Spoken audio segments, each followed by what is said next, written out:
Happy Saturday. Welcome to the Paradigm Shift, episode 178, with not one, but two dynamic, multifaceted, handsome, abundant legends. Let's dive in. How y'all doing? Let us know in the comments. What are you most pumped about this week? What's been a breakthrough? What's been a lesson? How's the weekend going? And everything in between. Dr. Sean Dillon, how's great to see you. Dr. Ben, see you. We're going to bring on lesson 5. And let's bring on Big Dave, get this party started. And just super pumped, guys. What a time to be alive. And what a time to be aligned. It's wedding season, baby. 3 weeks from today, I'll be walking down the aisle. So there's that. And let's bring on Big Dave. Get rocking.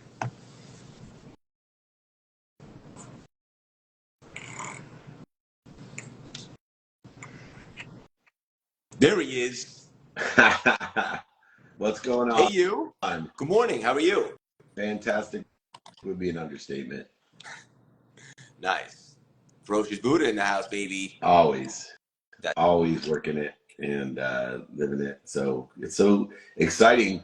3 weeks from today, I'll be with you. And I found out we're still going to do paradigm shift. Of course we're going to do it. Yeah.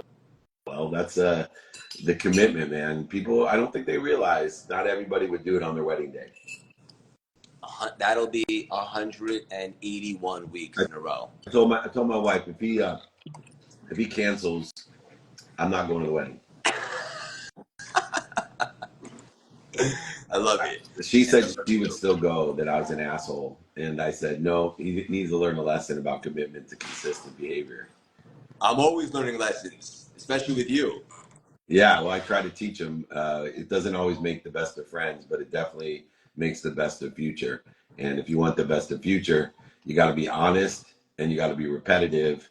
And sometimes it's annoying to people, but I'm in a bigger, longer, infinite picture of my life now. And I stress the word now because it may change. I may find, oh, that was stupid.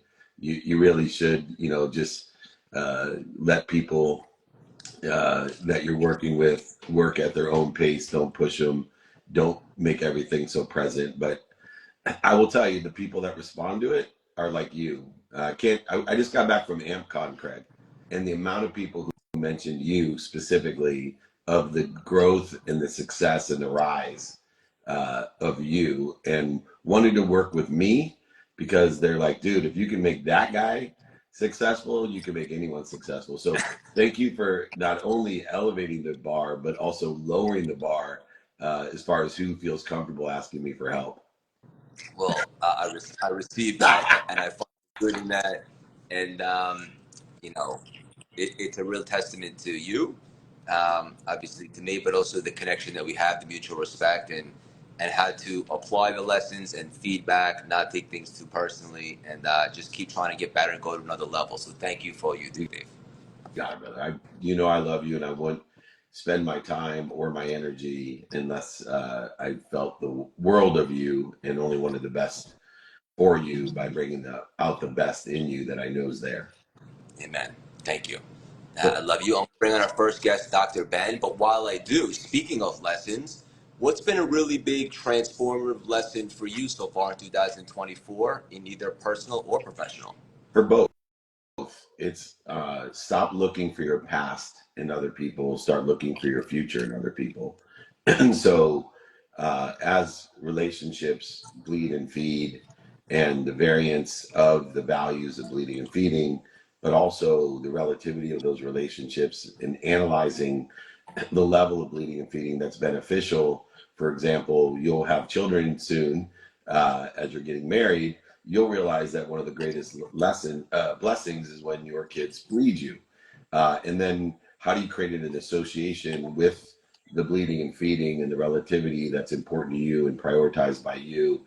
And one of the things that gets in your way from that is people look for their past in other people instead of looking for their future in other people. And they end up with their past repeating itself because they're always looking for their past in other people. So look for your future in other people, and you'll have a brighter, better future. So that's my lesson for the year so far. That was a really, really deep and profound nugget. And speaking of handsome, Dr. Ben, good morning. How are you? Good morning, guys. How you doing? Hey, congratulations in advance of your wedding. I didn't know that was coming up. And his children, that's coming up too. Amazing. Thank you for putting that out there. Uncle Dave will be there. Don't worry. Okay. Then you'll be real Uncle Dave. Yeah. Dr. Ben, where are you? Where are you dialing in from? I'm in Buffalo, New York. New York in the house, baby. Are you Yeah. a Bills fan? Of course, go Bills. We got a preseason game today, 7 o'clock. Nice. Nice. Okay. Let's dive right in. I want to make the most of our time. For our community, if you're not familiar, check out everything Dr. Ben has going on. He's brilliant. So many nuggets. You make him so digestible. I just wanted to ask you straight up. I see you talk about this a lot, and I think it'll be very helpful. What are some of the brain benefits from staying socially connected? Oh, yeah. I mean, first off, thank you for asking me about this because it's really important. I care about it a lot. I do talk about it a lot. People don't really recognize how truly impactful and like deeply penetratingly impactful social interaction is for your brain and health, like across the board. I mean, there are many studies showing that when you interact with people, you feel better. So probably all three of us will have, if we were asked to report our mood through like a scientific survey before and after this live stream, we would probably report higher scores after. That's like reliably shown. But beyond just the mood, there's so much more going on. It's great for your body. Basically, it's being more socially connected is associated with a reduced risk of a bunch of things like Alzheimer's and diabetes, anxiety, depression. People who are more socially connected, one meta-analysis of like 300,000 people found that over the course of the studies, those who were more socially connected were 50% less likely to die, period. Just half as likely to just die from any cause. Which illustrates the various ways that it impacts the body. It's protective against a bunch of things. So like if you have a stroke, for example, people who are more socially connected after the stroke are more likely to recover and have a more robust recovery. It's great for the brain and it's great for you in all ways. So I mean, there's really of course there are asterisks, there are caveats there. If your social interactions are abusive or negative or bullying, then those are not good for you. But I think we all intuitively understand that. Dave, same frequency? Oh, yeah. And I want to put as the lawyer hat on me. Dr. Ben is not saying you're not going to die. What he's saying is that you're going to live longer and better if you're socially interactive, which I hear you. It's interesting how people take things, but it is relative to what we're just talking about, right? It's the social interaction in the context of bleeding and feeding, relativity and association, and elevating our awareness to what's interfering with a higher level of the 5 different intentions of, are we doing, saying, thinking, feeling, and believing in this positive social interaction? I have actually a question, Dr. Ben. Is there better social interaction, not just with the people? Like we're 3 optimists, right? We're the top of the optimists. Obviously, at the end of this interview, we're going to feel better, say better, think better, believe better, and that will help our longevity and the quality of our life. But is in person better than virtual? It is, yeah. Depending on how you look at it. I mean, there are not enough studies examining that question yet. It's kind of a new question to be asking, but there is emerging science, and it does show that the benefits of in-person interactions are greater than those of virtual interactions. And it makes sense. I mean, I think there's a lot taken out of virtual interactions. I do think that this right here, a real-time live stream video feed is just about as good as it can get. Maybe it would be a little better if we were in virtual reality or something like that. But this is pretty good. I think it's much better than sitting alone, watching TikTok, right? Absolutely. But real quick, I hate to interrupt, but I have to know this because I'm a big believer of this. How important is touch in social interaction? Very important. Very, very important. The studies that have singled out the role of touch show that it's similarly valuable, just like how I spoke about social interaction broadly. Touch is also basically the more you touch you receive, the less likely you are to experience depression, anxiety, especially like in infants. touch from the parents is important. Those who are receive more touch they basically show greater development over time. So yeah, really, really important. And as you've, appropriately pointed out, that is something completely absent from virtual interactions. And there may also be other things, touch is one that comes to mind because we're very tactile as a species. We have mechanoreceptors all over our bodies to allow us to feel touch. But, there are some studies coming out that are pretty interesting. I posted about this one recently, suggesting that social smells might also be an important cue. Not something we think about, but basically in the study, they had these men play this game where more or less someone screws them over and they have an opportunity for revenge. And they put I don't know, like a little pad underneath their nose. They taped it, and the pad had been soaked in women's tears. I'm not kidding you, or saline solution. And they found that when the men had the women's tears underneath their nose, they were much less aggressive. They were less likely to be vengeful in this action or in this behavior, in this game, I should say. Which suggests that, it makes sense if you're interacting with someone and they start crying, there may be some sort of like sensory cue in their tears that causes you to back off and relent. So there may be these other kind of hidden, unknown, or lesser known elements in face-to-face interactions that, again, are not present in virtual interactions. I love how you break this stuff down. I saw you also talking about depending upon which way a dog's tail wags can determine what they're feeling. Is that right? Yeah, that's right. Yeah. I recently uncovered these studies. They're from like 2007, so they're kind of old. But essentially what they found was that, yes, when if you're facing a dog head on and they wag to their right, which would be your left, that is associated with a more like pro-social, like positive, friendly wag. Whereas wagging to their left side is more associated with a kind of negative, maybe hostile wag. And the way that was discovered is that they had dogs looking at either their owners or an aggressive male dog. And when they looked at their owners, they were wagging more to their right. When they looked at an aggressive male dog, they wagged more to their left. And then later they did another study looking at it from the other perspective, where if they were, instead of looking at something and measuring their tail wags, they were watching the dog's responses to other dogs wagging their tails in either direction. And they found that when they saw other dogs wagging to the left, which is the aggressive side, their heart rate increased and they started reacting like kind of, alerting in an alerting response. Whereas when they saw them wagging to the right, they were just kind of relaxed and didn't show any sort of, unique or abnormal behaviors. So keep an eye on your dog's tail, because especially at the dog park, I think that's an important one. You see dogs wagging and sniffing and you're like, yeah, they're fine. They're wagging their tail. But the laterality of the tail wag might tell you about whether it's an aggressive or a friendly interaction. This is fascinating. Even if my dog's left-handed. Do you know your dog's handedness? I'm kidding. I was joking. That's so awesome.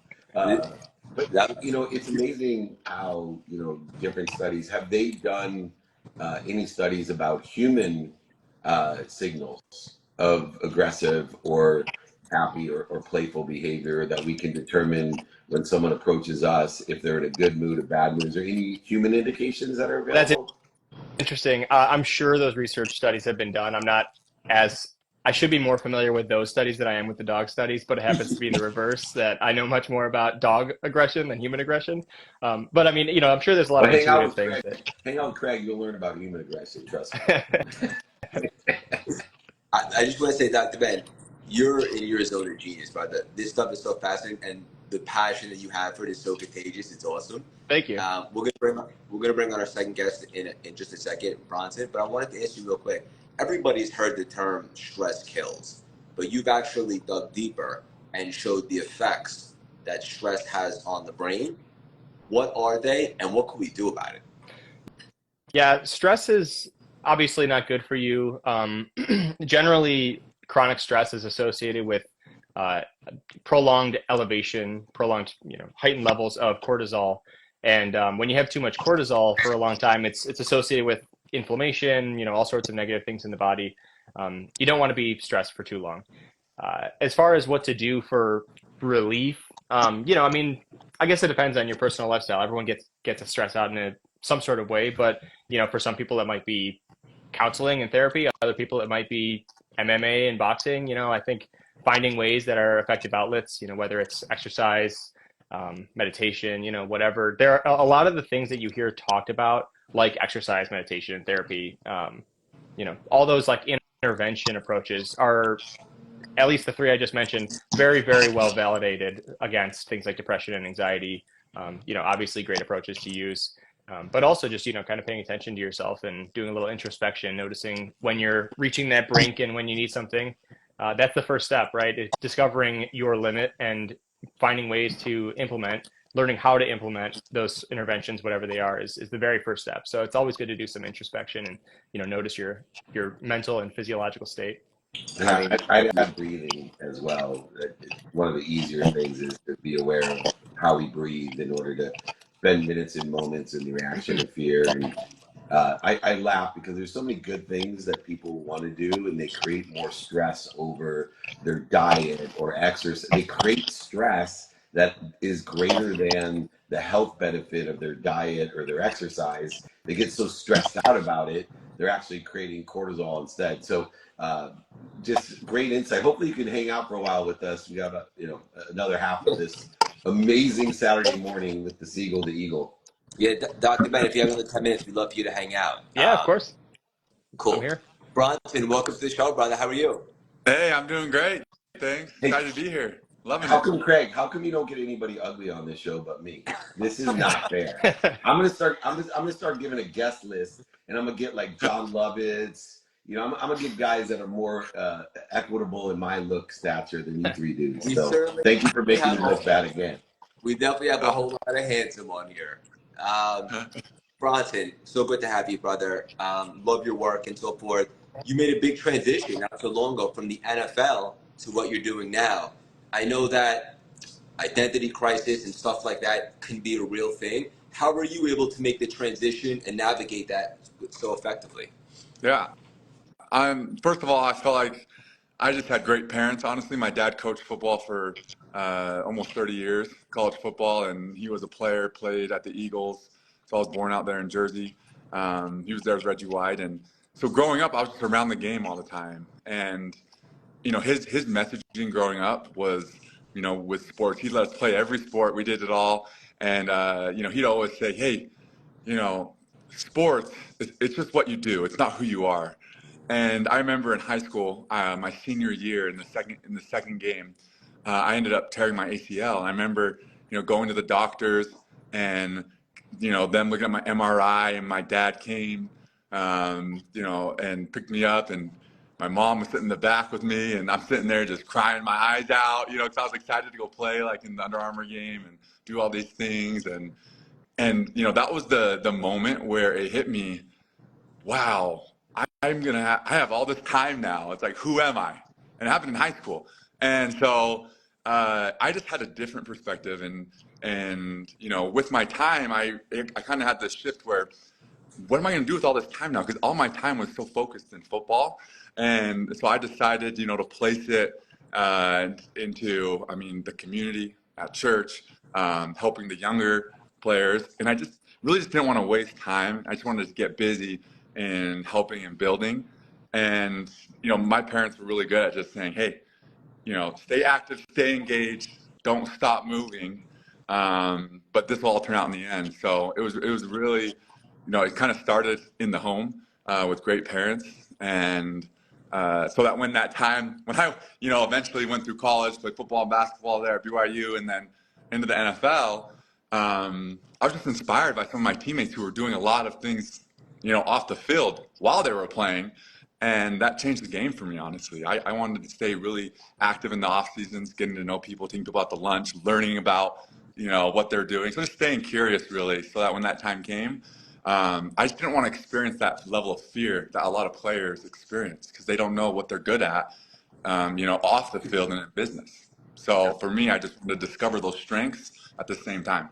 That was beautiful, brother. Dave, you see a lot of that too with the players now. Yeah, I've been and had the pleasure of meeting your dad as well when I ran Lee Steinberg, and obviously with Warren Moon, my partner, and I. And what I think there's a big myth to dispel. And as my son is 14 and playing football now, and because of the executive front office and experience that I've had in sports, the kids look at him differently. And I tell him all the time, as I do United States vets, people who have been in serious routine oriented careers, med school doctors, are are like this as well, by the way, because they're very well trained individuals, but they're limited in their exposure to other areas because of the concentrated discipline that you need in order to be successful. Doctor, football player, United States veteran, etc. So I don't look at it as transitioning. It's getting people in the mindset of, hey, we're expanding on the skills, the knowledge, and the desire that you've developed by going to med school, by playing college football or pro football, by serving our country, by dedicating almost all of your non-negotiable time for the benefit of others.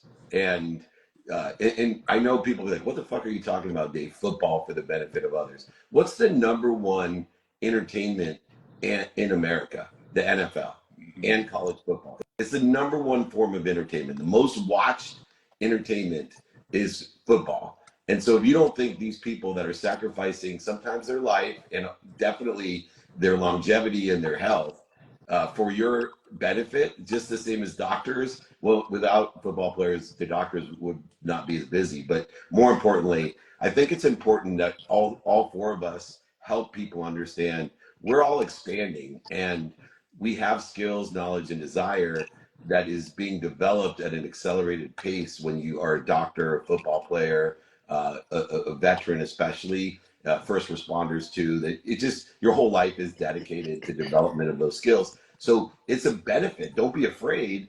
Now you can actually get paid more for those skills, knowledge, and desires, not less. Beautifully said. Absolutely. Yeah. I love And that. if I could add something to that story, Bronson, it's great to meet you, my friend. Me too. What stands out to me about that is, you met this huge adversity, right? Torn ACL, catastrophic for a football player. And the way you described it was just immediately, okay, what am I going to do to fill this time? How can I still be active? And I think that's so important to, kind of just like slip through under the radar there. But a lot of people in that situation, would seep back into their, sadness, right? They would think about, oh man, this is a terrible, awful thing that happened to me. And now what do I do? I'm just gonna have to sit around and wait for my leg to heal. But, you were active. And I think that's such a huge distinguishing factor of people who are really successful, is that when they're met with adversity, they face it and they fight through it and they find ways around it. And, they're not discouraged. So I just wanted to commend you on that, because I have a similar story. A lot of my interest in science was driven by adversity and, things not going my way and learning my way around it. And, those are really important things for establishing your identity and, growing as a person. Oh yeah. No, I appreciate that. Yeah, beautifully said. I have a question for both of you guys. Start with Bronson and Dr. Ben. How do you guys continuously awaken your desire and stay hungry? That's a really good question. I was thinking about that the other day. For me, honestly, I like to change my environment, because I really feel like your environment, it will trump your intentions a lot of the time, right? I might have really good intentions, but if I'm hanging out with, the wrong people, I'm going to be the next person that's going to, not make the best choices. So I'm really intentional and very deliberate about, people I'm around, the social media I'm consuming, books I'm reading, the people I'm doing business with. And so it's interesting, because as time goes on, you start to see, you start to attract over time those people. And so, and David, a good friend of mine, Bruce Tollner, says hello, but he's one of those guys. He's one of those guys. I'm playing golf with Jordan tomorrow, his son. So, oh, you are? Oh, yeah, we played golf with them up here at the Covey Classic just the other day. But he's one of those guys, just incredible energy. And whenever I'm around him, I can feel, you just feel good. And you just know that good things are going to happen. And so I just, that's the first place I start. Because when I change my environment, man, my thoughts change, my words change, my actions change. And it's just incredible, because now I start to, even think differently, think at an elevated level, because I'm with elevated people. So that's my one idea. Love it. Dr. Ben. Yeah, that's great. And, Dave, like you said in the beginning, aligning with people who represent your future, right? Great point, and very much in alignment with that. I think for me, I just try to stay in touch with kind of my mission and morals, what's really the point of this for me? Like when I'm doing some sort of project, you know, my core mission is really honestly to spread science literacy. You know, I think science is very useful, and when people understand it, it can be very valuable for their lives. And so, you know, I just try to get in touch with that mission. Like when I post a video and someone comments in there like, wow, this is really, I didn't know this about myself, and now I'm going to look into this. It's the best feeling in the world. It's like to be able to accomplish the mission of education is just so fantastic. And social media allows you to do that, but it also allows a lot of other, you know, sort of evil forces to creep in. You know, comments are not always positive, and there's all sorts of things going on. So just kind of focusing on that, like that progress wherever I see it is what really helps me tune into my like core passion. Uncle Dave, how about you? Yeah, well, I think an important word that was shared was literacy, because everybody looks at intuition and intelligence, inspiration, but they forget the word literacy, which enables us to have stable data. In other words, one of the problems that exists today is we are not literate in our own religions, our own philosophies, theories, politics. And so what happens is we go to the emotional intelligence or the intuition or the inspiration of things, which are all beautiful ways of communication. But if we don't start with literacy, in the aspect of, hey, we are going to appreciate and understand each other before we formulate our opinions and try to separate one another. We try to make agreement without literacy. And so many people, when you're making a decision or coming to an agreement, it's based off of a biased, illiterate opinion. And so I want to stress, and you know, one of my taglines when I close is always, of course, be kind to your future self and do good deeds. But it's also be more interested than interesting. And literacy, scientific literacy, which is why your content is so good, is because people feel secure and safe, which is what they want to feel when they become literate. And so I want to stress to individuals to seek and to follow all three of these guys and other people in the subject matter, topic, or expertise that you want to be literate about. Because once you're literate, you can be intuitive, intelligent, and most importantly, inspirational, in spirit. What does that mean? You can start when you're literate, identifying what is interfering. Is it the people? Is it the ideas? Is it the events, the circumstances? Are those interfering with my higher self, my potential, my God, my source? Because we all have something bigger than us that loves us, protects us, and promotes us, that makes us a greater resource to other people. So for me, what resonated was the word literacy, and all three of you are extremely good at helping people become literate in your subject matters and topics and expertises as well. Yeah, beautifully said, Dave. Thank you. We'll drop the mic right there. Real quick before we hop off, Bronson and Dr. Ben, where's the best way for our communities to get involved or support you? Where's the best way for them to keep up with you guys? Yeah, I mean, I'm here on Instagram, Kaufusi90. I'm on LinkedIn. I have a group called Young Athlete Society where I help young athletes with the mindset training that a lot of NFL, NBA guys get, but the young athletes don't have access to it. So built that. But yeah, I'm there. Feel free, reach out, DM me. Would love to help out any way I can. Yep. Dr. Likewise, I'm here. If you're interested in scientific content, this is the place. You know, I post videos here. If you're interested in more, you know, if you're more science minded, you want to download my papers and read them. If so, you know, God bless, that's incredible.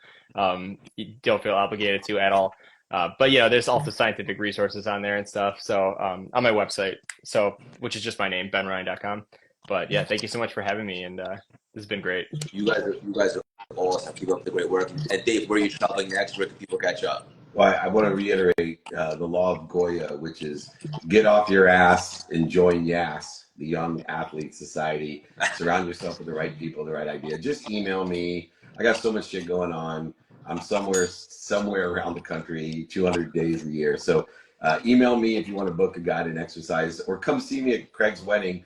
I'll be happy to slide you in the side door. Come crash the wedding in Melville. Email me, david@dmeltzer.com. Let's get 1,000 people to the wedding. Craig will foot the bar bill. It'll be fine. David@dmeltzer.com. Gentlemen, thank you guys. This was amazing. Love you all. Let's have a great weekend. We'll connect offline. Yeah, please. Sounds great. Great to see you guys. Have a great weekend. Bye, guys. Have a good week. Take it easy. See you guys.